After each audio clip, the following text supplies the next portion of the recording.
The first sign wasn't the massive shadow that fell across half the planet. It wasn't the electromagnetic pulse that knocked out every satellite in Earth's orbit. It was the silence. Commander Viridian Cass stood on the observation deck of the orbital station Meridian's Edge, watching through reinforced plexiglass as something impossible materialized in the space between Earth and Luna. The hegemony's greatest warship, the Dominion's Fist, stretched nearly 1,000 kilometers from bow to stern, a crystalline behemoth that caught and refracted starlight like a cosmic prism. Behind it, the assembled might of 17 different species formed a blockade that dwarfed anything in recorded galactic history. "Status report," Cass commanded, her voice cutting through the stunned silence of the bridge crew. Navigation Officer Tycho Bannister's hands trembled as he worked his console. "Ma'am, we're reading over 12,000 vessels. They've formed complete sphere around Earth at approximately 400,000 kilometers. Nothing's getting in or out." Communications Specialist Aurelia Voss looked up from her station, her usually composed features pale. "They're broadcasting on all frequencies, Commander. Universal translation protocols they're demanding unconditional surrender. They say we have 72 hours to comply or face atmospheric restructuring." Cass felt her jaw tighten. She'd spent 15 years in the Colonial Defense Force, had seen action in the Titan Rebellion and the Belt Wars, but nothing had prepared her for this moment. Humanity's first contact with alien intelligence, and they'd come as conquerors. "Patch me through to Planetary Command," she ordered. The holographic display shimmered to life, revealing the weathered face of General Cassius Ironheart in the deep bunkers beneath NORAD.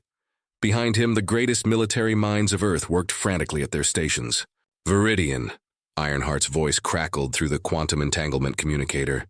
"Tell me you've got something we can use up there." "Negative, sir. Whatever these things are, they've got us outgunned by several orders of magnitude. Our defense platforms might as well be throwing rocks at a hurricane." On the main viewer, the alien fleet began to move. The massive ships descended slowly, almost lazily, their crystalline hulls refracting Earth's sunlight into prismatic displays that would have been beautiful under different circumstances.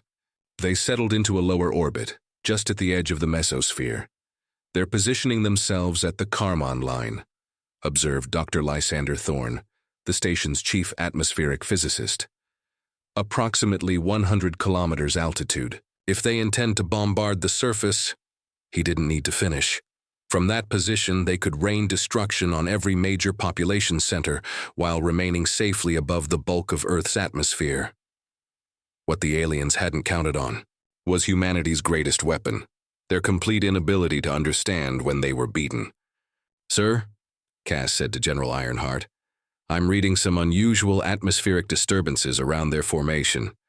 Dr. Thorne, run a full spectral analysis on those energy signatures."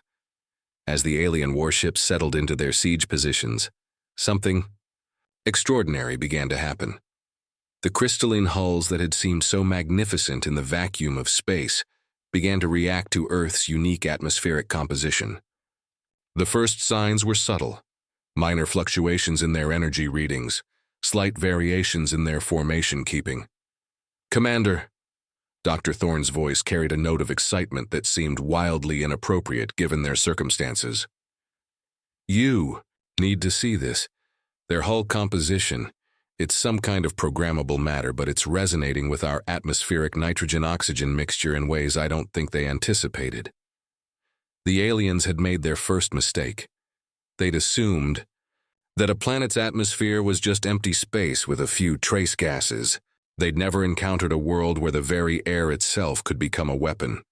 Admiral Vexhai of the Third Hegemony Fleet had conquered 47 worlds in his illustrious career, from the crystal caves of Mortasia to the boiling seas of Kelthera Prime. He had brought the light of civilization to the dark corners of the galaxy. Earth should have been no different, another primitive world to be absorbed into the hegemony's ever-expanding empire. The bridge of the Dominion's Fist hummed with contained energy as Vexhai observed the blue-green sphere below. His four arms moved gracefully across the command console, each appendage controlling a different aspect of the ship's systems, with the fluid precision that had made his species, the Kelthani, legendary as starship commanders. "Fleet status, Commander Zixandra?" His voice resonated through the crystalline walls of the bridge with harmonic undertones that conveyed both authority and confidence. His second-in-command, a towering Vorthak warrior whose exoskeleton gleamed like polished obsidian, consulted. "Her readings. All vessels holding position at optimal bombardment altitude, Admiral. The primitives have made no hostile moves. Their primitive projectile weapons cannot reach us at this distance." Vexhi's primary eyes focused on the tactical display, while his secondary pair monitored the atmospheric readings. "Curious. Their world's gaseous envelope is more dense than our projections indicated. The nitrogen-oxygen mixture is unusual." "Unusual? How, sir? Most civilized worlds have long since perfected their atmospheric composition. This chaotic mixture of reactive gases is almost random, as if it evolved naturally without guidance." The concept seemed to genuinely puzzle him. What Admiral Vexhi didn't understand was that Earth's atmosphere wasn't just a random collection of gases. It was a living system, shaped by billions of years of interaction between geological processes, solar radiation, and life itself. More importantly, it was a system that had taught humanity to adapt, to innovate, and to turn every disadvantage into a strength. Dr. Lysander Thorne had spent the last 8 hours running calculations that would have made his professors at Cambridge weep with pride. "Commander Cass," he announced over the station's intercom, "I need you to see this immediately." Cass found him in the atmospheric analysis lab, surrounded by holographic displays showing molecular structures and energy patterns. His usually neat appearance was disheveled, his eyes bright with the manic energy of scientific discovery. "The aliens' ships," he began without preamble. "They're not built, they're grown. The hulls are composed of what I can only describe as programmable crystalline matrices. They can reshape themselves, repair damage, even alter their fundamental properties in response to environmental conditions." "That sounds like bad news for us, Doctor." "On the contrary, Commander, it's the best news we've had since they arrived. You see, these matrices work by analyzing the local environment and adapting to optimize performance. In the vacuum of space, they're nearly perfect. But here," he gestured to a display showing the electromagnetic spectrum analysis of the alien fleet. "Earth's atmosphere is unlike anything in their database. The oxygen content alone is causing oxidation reactions they never anticipated. The nitrogen is creating pressure differentials in their crystal lattices. And the trace gases, the carbon dioxide, the methane, the ozone, they're all interacting with their hull materials in ways that are causing systemic failures." On the main display, telescopic images showed the massive alien ships beginning to show signs of distress. What had appeared as magnificent crystalline structures were now developing strange discolorations, patches where the hull material seemed to be breaking down at the molecular level. "They're suffocating," Cass realized. "Their ships can't handle our atmosphere." "More than that," Thorne continued excitedly.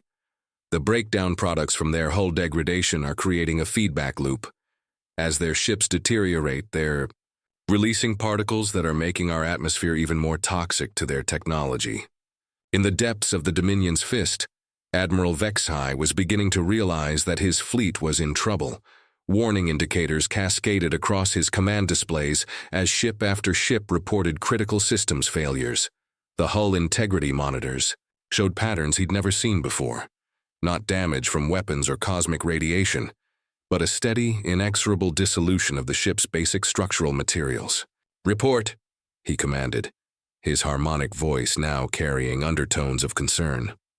"Admiral," Commander Zixandra's exoskeleton was clicking with stress signals. "We are experiencing fleet-wide cascade failures. The atmospheric envelope of this world, it's eating our ships." The proud admiral of the Third Hegemony Fleet, conqueror of 47 worlds, was about to learn that sometimes the deadliest enemy is the one you never see coming, the air itself. Within the depths of the Dominion's fist, Chief Engineer Nix Corian faced a nightmare that defied every principle of hegemony technology. Her six-limbed form moved frantically between diagnostic stations as alarms blared throughout the engineering sections. The Zephyrian's natural bioluminescence flickered in distress patterns as she processed readings that shouldn't have been possible. The hull matrix is experiencing spontaneous depolymerization, she reported to Admiral Vexhai through the quantum communication link. The oxygen molecules in this world's atmosphere are breaking down our programmable matter at the molecular level. It's as if their air is designed to dissolve sophisticated materials. The Admiral's image wavered in the holographic display, distorted by the increasing electromagnetic interference generated by the failing hull systems. How long until critical failure?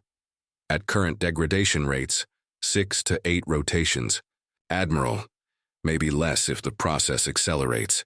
What Nix Corian couldn't have known was that Earth's atmosphere wasn't just attacking their ships, it was learning from them. Every molecule of degraded hull material released information about hegemony technology into the air, creating a cloud of reactive particles that Earth's atmospheric chemistry processed with deadly efficiency. On the orbital station Meridian's edge, Dr. Thorne was witnessing something unprecedented. Commander, the atmospheric composition around the alien fleet is changing in real time. The breakdown products from their ships are creating catalytic reactions with our natural atmospheric chemistry. Commander Cass studied the swirling patterns of colored gas that were beginning to form visible clouds around the alien armada. What kind of reactions? Think of it as atmospheric digestion, Thorne explained, his scientific excitement barely contained. Their ships are releasing exotic particles that are combining with our oxygen and nitrogen to create aggressive oxidizing compounds. It's like the air itself has developed an immune response to foreign technology. The first visible sign of the fleet's distress came when the massive dreadnought Void's Dominion began to list. The kilometer-long vessel, designed to be an impregnable fortress in space, was literally dissolving from the outside in. Sections of its crystalline hull began to slough away, falling toward Earth in a spectacular light show as they burned up. In the upper atmosphere, Captain Mordian Clay, veteran of the Colonial Defense Force's 5th Fleet, watched from the bridge of the defense platform Terra's Shield as the impossible became reality. All stations, are you seeing this? Confirmed, Captain, came the reply from Lieutenant Nova Brightwater at the tactical station. The alien vessels are experiencing catastrophic structural failures. Whatever's happening to them, it's spreading through their entire formation. Captain Clay had fought in 3 interplanetary conflicts and had never seen anything like this.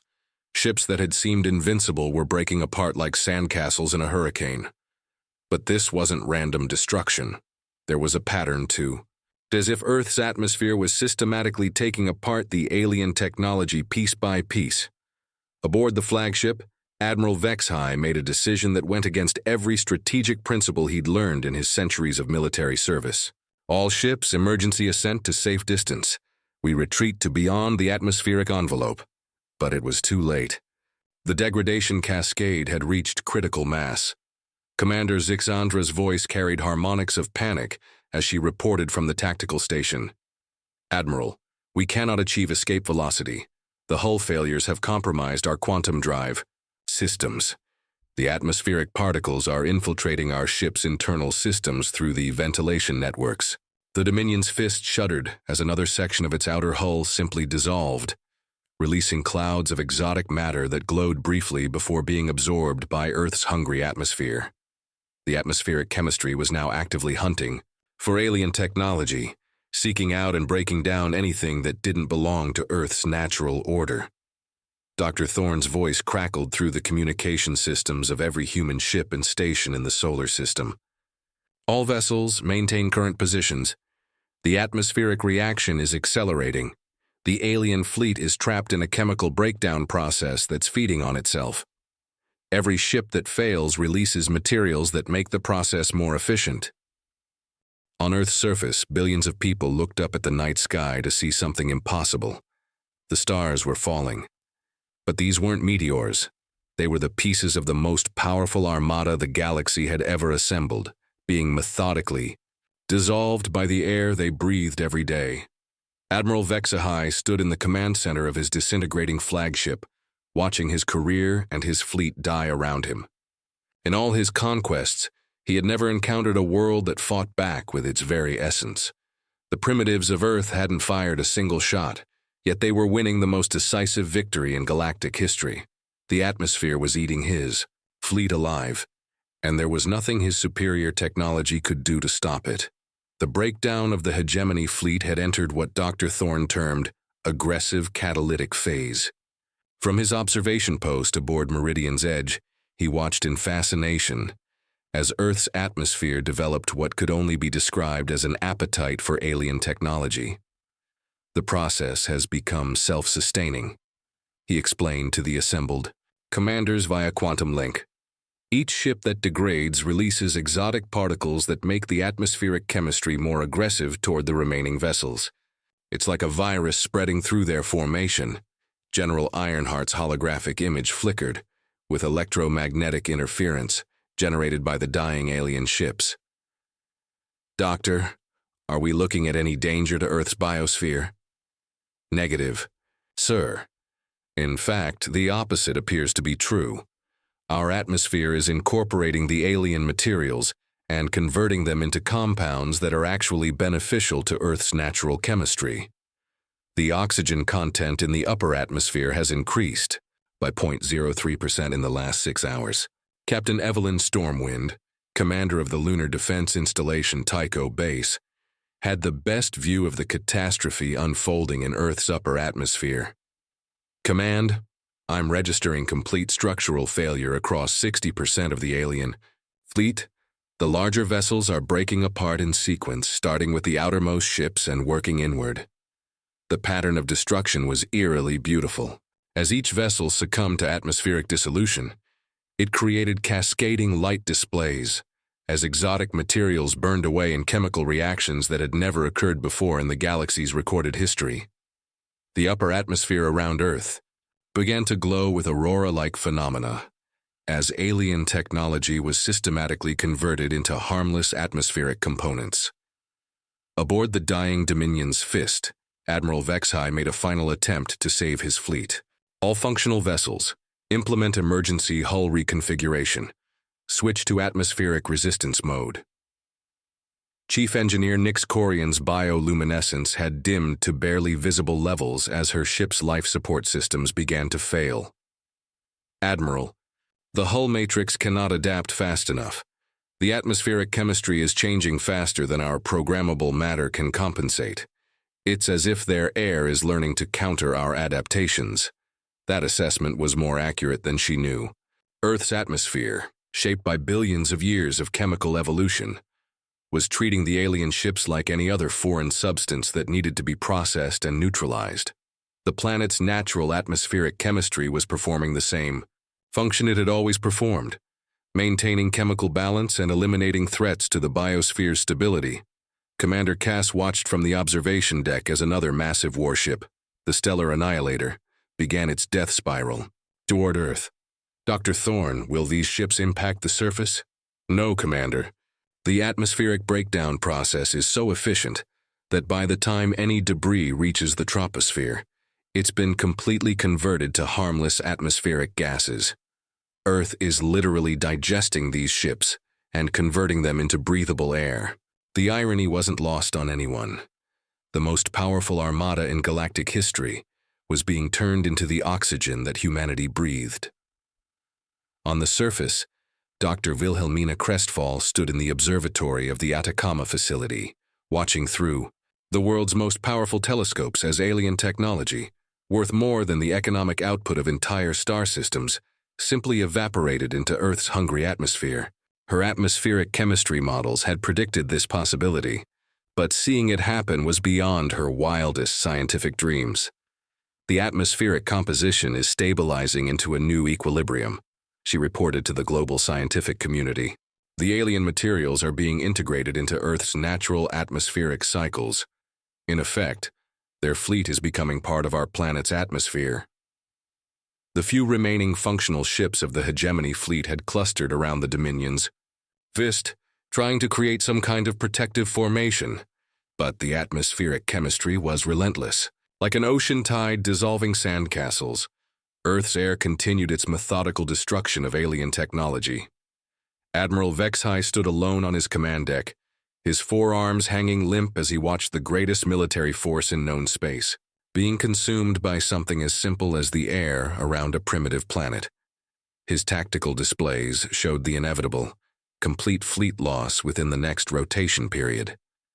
In desperation, he opened a communication channel to the human orbital stations. "Primitive beings of the third planet," his translated voice crackled through space. "We acknowledge your unique defensive capabilities.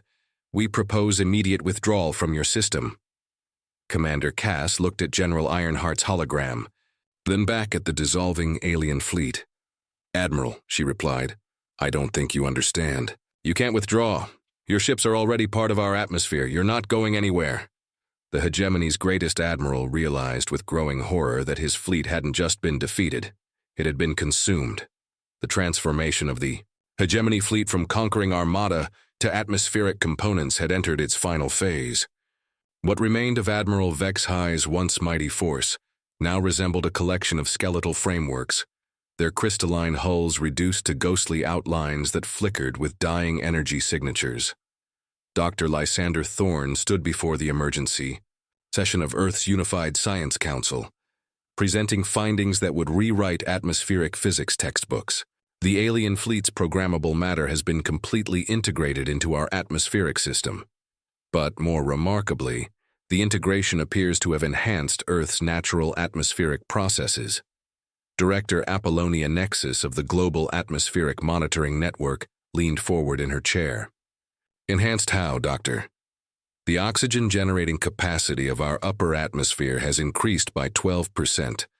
The ozone layer is actually thicker and more stable than it's been in over a century, and we're seeing unprecedented efficiency in atmospheric self-cleaning processes. The alien technology, in breaking down, has essentially given our planet's atmosphere an upgrade."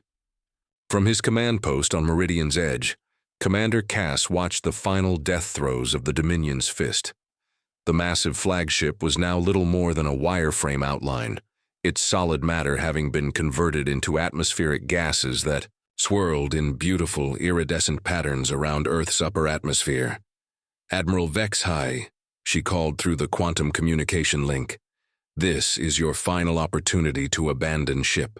We can attempt to extract your crew before complete structural failure." The reply came through heavy interference as the ship's communication systems continued to fail. "Commander, our physiology is not compatible with your atmospheric composition. We cannot survive in your environment, and our survival pods were constructed from the same programmable matter as our ships. There is no escape."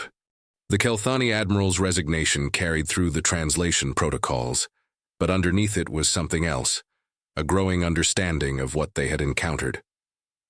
On the surface, atmospheric physicist Dr. Valentina Skyweaver stood in the fields outside São Paulo, breathing air that was literally composed of the most advanced military technology in galactic history. Her instruments detected trace elements that had never existed in Earth's atmosphere before, exotic particles that were somehow making the air more efficient at supporting life.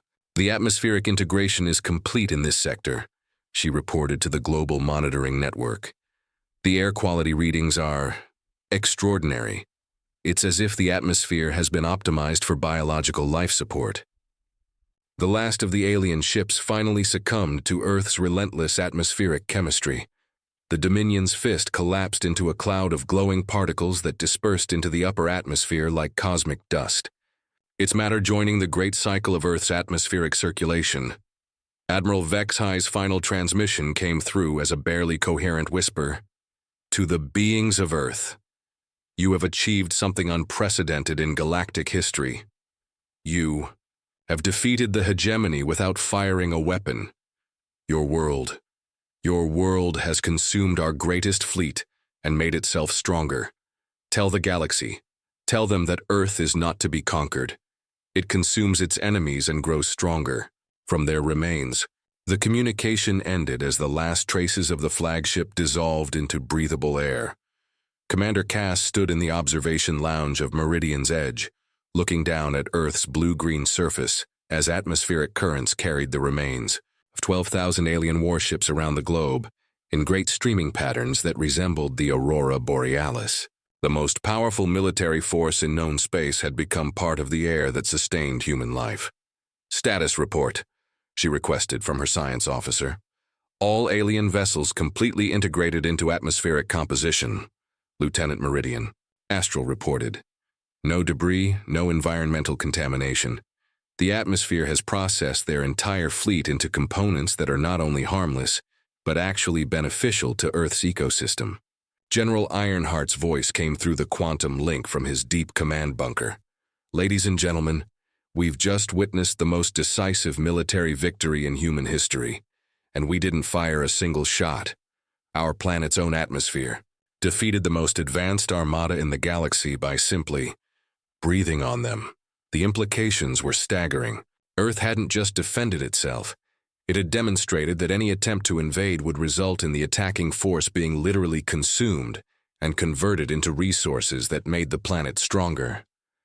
The hegemony fleet was gone, but Earth's atmosphere was richer, cleaner, and more robust than it had ever been.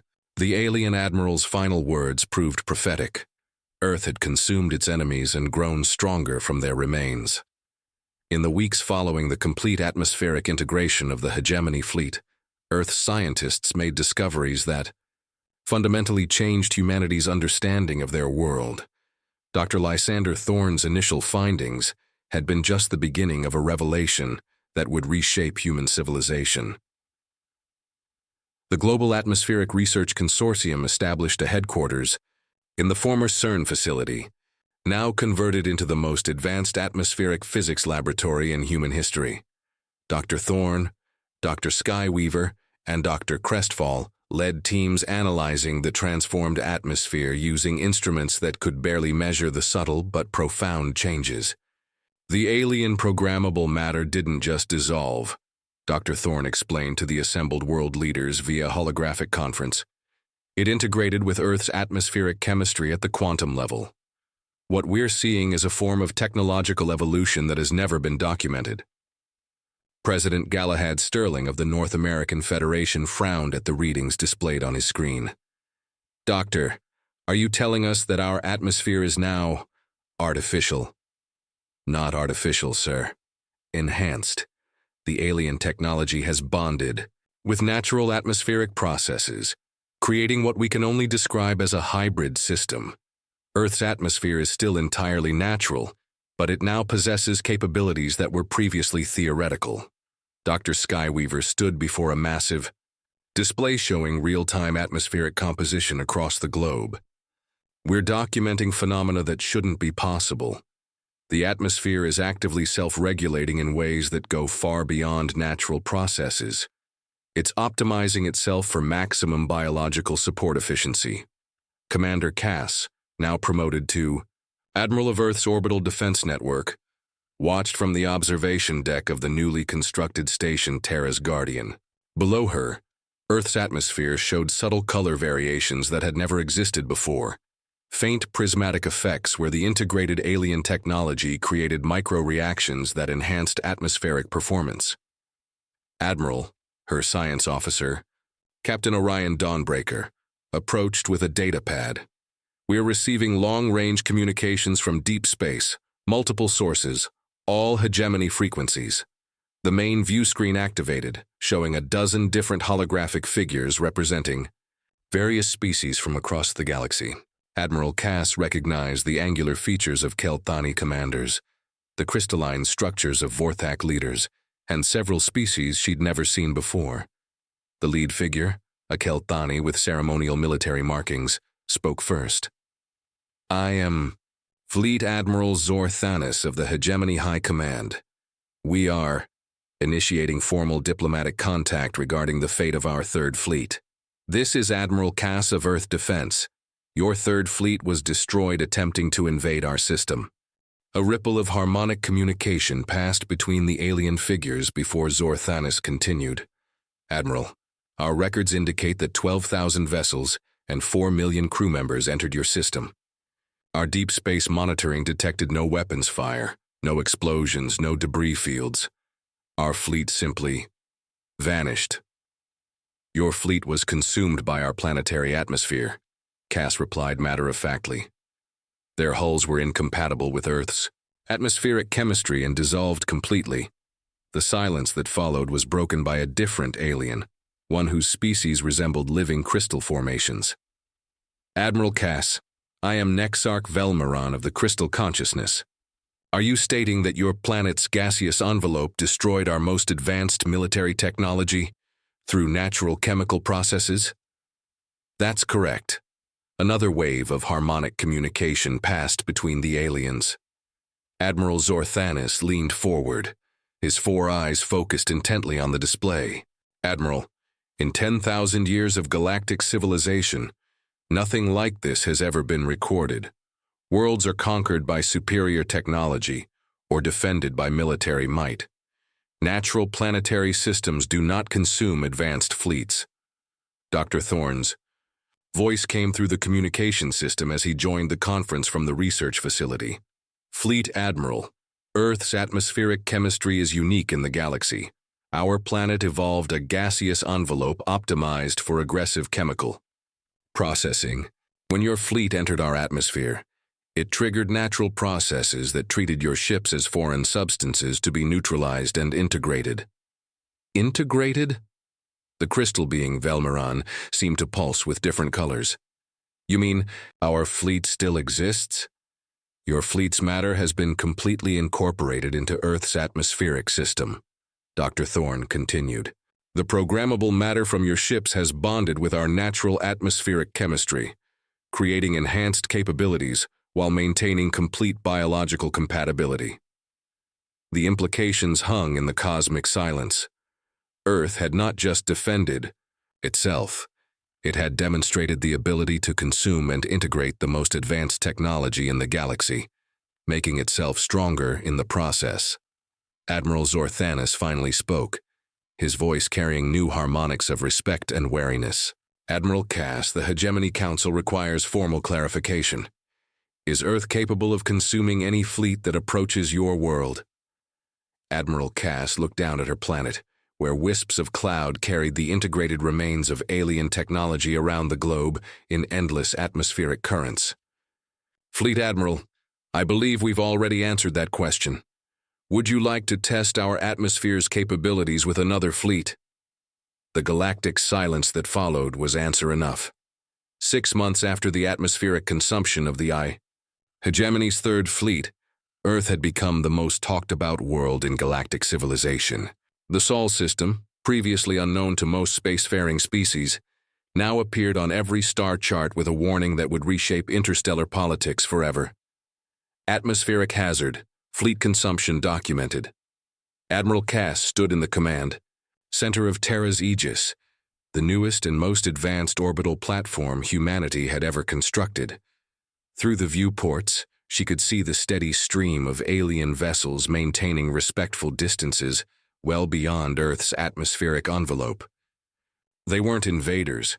They were diplomats, scientists, and merchants, all eager to understand the world that had redefined the concept of planetary defense.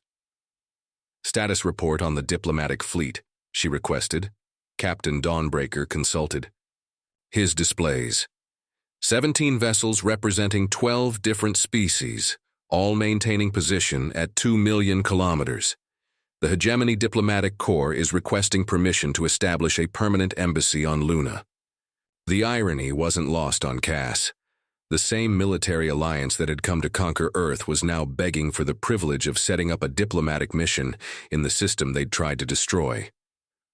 Dr. Thorne materialized as a hologram, broadcasting from the Atmospheric Research Consortium's primary facility. Admiral, I have the final analysis of the atmospheric integration process. The results are extraordinary. Define extraordinary, Doctor. Earth's atmosphere has achieved a new state of equilibrium that's unprecedented in known atmospheric science. The integrated alien technology has created what we're calling adaptive atmospheric chemistry. Our air is now capable of identifying and neutralizing any non-Earth technology that enters the atmospheric envelope. President Sterling's holographic image appeared alongside Dr. Thorne's. Doctor, are you saying our atmosphere has become an active defense system? More than that, sir. It's become a selective barrier. The atmosphere can now distinguish between benign foreign objects and potential threats. Peaceful vessels with proper atmospheric shielding can enter Earth's atmosphere safely, but any technology designed for hostile purposes will be processed and integrated just like the hegemony fleet. The implications rippled through the global leadership. Earth hadn't just gained a powerful defense. It had evolved into something unique in galactic civilization. Commander Astrid Voidwalker, recently promoted to head of interspecies relations, reviewed the diplomatic requests that had been flooding Earth's communication networks. We have formal treaty requests from 47 different worlds and 3 galactic federations. They're all offering various forms of alliance, trade agreements, and mutual defense pacts. What they're really offering, observed General Ironheart from his Strategic Command Center, is protection. They want to be on Earth's side before someone else tries to test our atmospheric defenses. The first test of Earth's new diplomatic status came when the Hegemony Council formally requested a face-to-face meeting with Earth's leadership. Admiral Zorthanis himself arrived aboard a specially shielded diplomatic vessel, accompanied by representatives from every major species in the Hegemony Alliance. The meeting took place aboard Terra's Aegis, with the alien delegation housed in specially constructed atmospheric pods that protected them from Earth's enhanced air chemistry. Admiral Cass, Zorthanis began, his four-armed form graceful even in the bulky life support suit. The Hegemony Council has asked me to extend our formal recognition of Earth as a sovereign world with unique defensive capabilities. What you mean, Cass replied diplomatically, is that you're acknowledging we can't be conquered. That is accurate. But more than that, we wish to propose something unprecedented in galactic history, a mutual protection alliance. The proposal was audacious. The hegemony, which had dominated galactic politics for millennia through superior military might, was offering to share that dominance with a species they'd first encountered as potential subjects. Dr. Thorne, present, as Earth's chief scientific advisor, leaned forward. Fleet Admiral, are you suggesting that Earth's atmospheric defense capabilities would be used to protect hegemony worlds?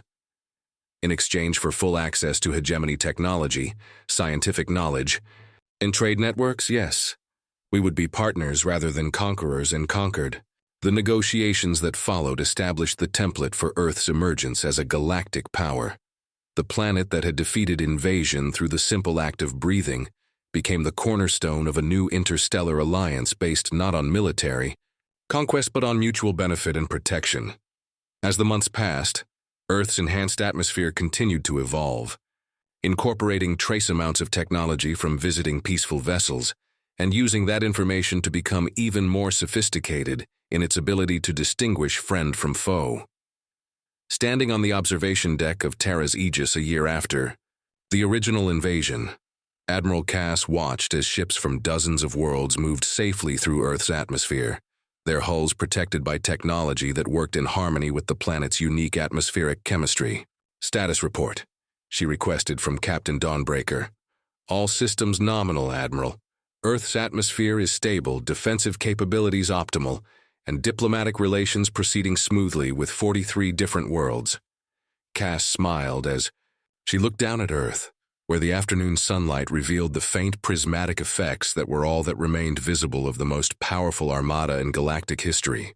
The planet's air carried traces of alien technology in every breath, a reminder that sometimes the greatest victories came not from fighting enemies, but from simply being impossible to conquer. Earth had not just survived first contact. It had established itself as the one world in the galaxy that could consume any threat and grow stronger from the experience. The blue-green planet that had once been unknown to galactic civilization was now the most respected and feared world in known space, and all it had taken was the simple act of breathing.